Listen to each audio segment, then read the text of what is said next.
వీళ్ళు చూడండి లాహిరిలా హిరిలా హిరిలో అని పాటలు పాడుకుంటున్నారు.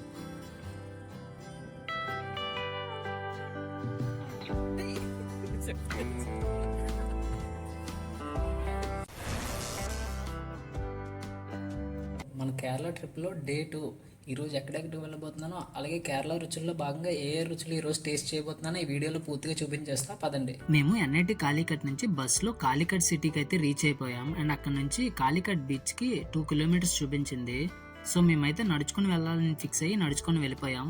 కాలికట్ సిటీలో ర్యాపిడోస్ అండ్ ఓలాస్ యూస్ చేసుకొని తిరుగుదామని అస్సలు అనుకోకండి, ఎందుకంటే ఈ సిటీలో అవేమీ ఉండవు. ఎవరైనా వచ్చే వాళ్ళు ఉంటే ఇది మాత్రం గుర్తుంచుకొని రండి. మీరు ఎక్కడికి వెళ్ళాలన్నా బస్సెస్ అండ్ ఆటోస్ అవైలబుల్లో ఉంటాయి.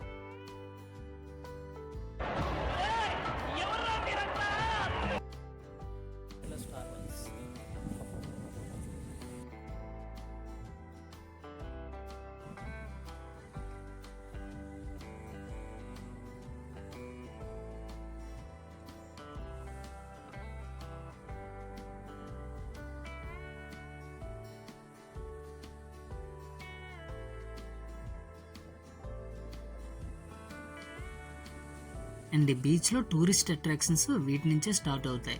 ఇలాంటి అందమైన గ్రానైట్ స్టాట్యూస్ని సిటీలో మొత్తం 12 ప్లేసెస్లో ఫిట్ చేశారు. అందులో 6 ఈ బీచ్లోనే ఉన్నాయి.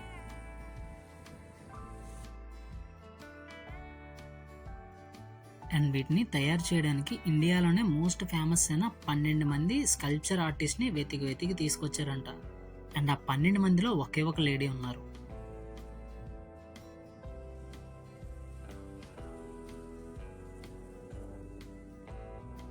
ఆ స్కల్ప్చర్ ఆర్టిస్టులు కేవలం 27 రోజుల్లోనే ఈ స్కల్ప్చర్స్ అన్ని రెడీ చేశారంటే మీలో ఎవరైనా నమ్మగలరా? నేనైతే అస్సలు నమ్మలేకపోయా అండి.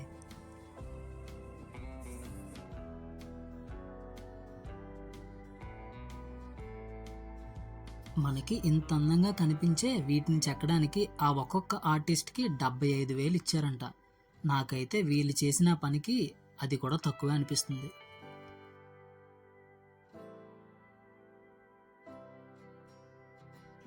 అండ్ ఈ ప్రాజెక్ట్ని కేరళ లలిత కళా అకాడమీ వాళ్ళ అండర్లో చేశారంట. అండ్ ఈ ప్రాజెక్ట్కి శిల్పా నగరం అనే నేమ్ కూడా పెట్టారు.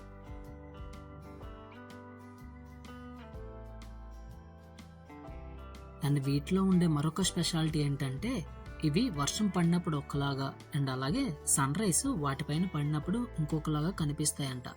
ఆ మైన్యూట్ చేంజెస్ని మనం ఫీల్ అవ్వచ్చంట.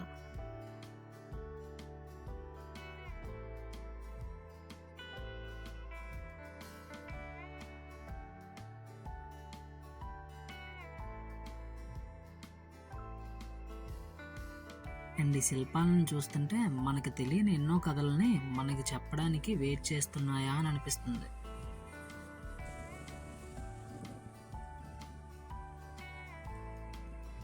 ఈ కాలికట్ సిటీని ముందంతా సిటీ ఆఫ్ స్పైసెస్ అనే నిక్ నేమ్తో పిలిచేవారు, కానీ ప్రెజెంట్ దీన్ని సిటీ ఆఫ్ స్కల్ప్చర్స్ అని కూడా పిలుస్తున్నారు.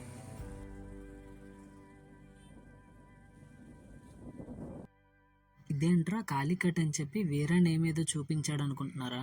కాలికట్నే ఇలా కూడా పిలుస్తారు. అండ్ ఈ సిటీ నేమ్ ప్రొనౌన్సియేషన్ కొంచెం డిఫరెంట్గా ఉంటుంది, ఎందుకంటే ఈ నేమ్లో జెడ్ సైలెంట్. సో అందరూ దీన్ని కోజిక్కోడ్ అని అనుకుంటారు, కానీ ఇది కోయిక్కోడ్గా పిలుస్తారు. మేము ఇక్కడ ఫోటోలు దిగడం చూసి ఒక అమెరికన్ టూరిస్ట్ వచ్చాడు. అతనికి చాలాసేపటి నుంచి ఎవరో ఫోటోలు తీయట్లేదంట. సో మమ్మల్ని ఫోటో తీయమని అడిగారు. మేము కూడా హ్యాపీగా ఫోటో తీసేసి అతనితో కొంచెం సేపు చిట్ చాట్ చేసి ముందుకు వెళ్ళిపోయాం.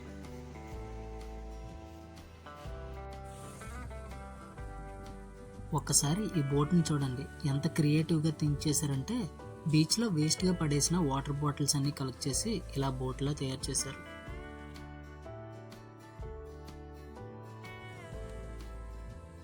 మేము బీచ్లో ఉన్న ఫుడ్ జోన్లోకి ఎంటర్ అవ్వగానే మాకు ఇలాంటి స్టాల్స్ చాలా కనిపించాయి. సో అక్కడున్న అన్నీ కాకపోయినా కొన్నైనా టేస్ట్ చేయాలనుకున్నా. నాకు ఏవైతే డిఫరెంట్గా కనిపించాయో అవన్నీ నేనైతే టేస్ట్ చేశాను. అవేంటో ఒకసారి చూసేయండి. నేను ఇప్పుడు తింటున్న ఎగ్స్ కేరళలో చాలా ఫేమస్ అంట. కనీసం ఇవి రోజుకి 1,000 అయినా అమ్ముతారంట ఈ ఒక్క స్టాల్లోనే. వీటిని చూడగానే ఫస్ట్ నేనేవో పాము గుడ్లు అని చెప్పి భయపడ్డా, కానీ పక్షి గుడ్లు అని చెప్పగానే ఇంకా ఆలోచించకుండా తినేసా. అండ్ ఈ గుడ్లు ఏ పక్షి గుడ్లో మీకు తెలిస్తే ఒకసారి కామెంట్ చేసేయండి.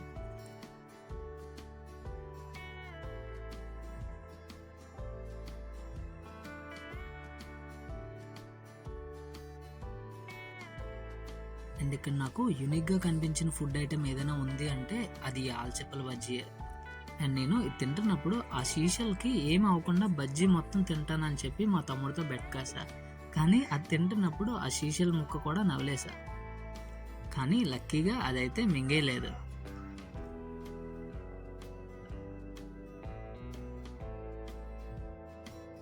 అండ్ ఇది కూడా నాకు బాగా యూనిక్గా అనిపించింది. ఎందుకంటే నేను ఇప్పటి వరకు ఉసిరికాయల్ని అండ్ మ్యాంగోస్ని మాత్రమే ఊరబెట్టడం చూసా.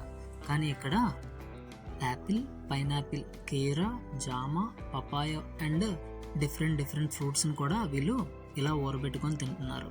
నాకు అదే యూనిక్గా అనిపించింది. అండ్ ఇంకొక విషయం ఏంటంటే వీళ్ళు యూజ్ చేసిన వాటర్ అంత క్లియర్గా ఎలా ఉన్నాయో నాకు అస్సలు అర్థం కాలేదు. ఒకవేళ మీకు వీటి కోసం ఏమైనా ఐడియా ఉంటే కామెంట్ చేసేయండి. నేనైతే మ్యాంగో అండ్ పైనాపిల్ ఒక్కొక్క పీస్ తీసుకున్నా. నాకైతే మన సైడ్ తిన్నదానికంటే కొంచెం డిఫరెంట్గా అనిపించింది. ఒకసారి మీరు కేరళ వెళ్తే తప్పకుండా ఇది మాత్రం ట్రై చేయండి.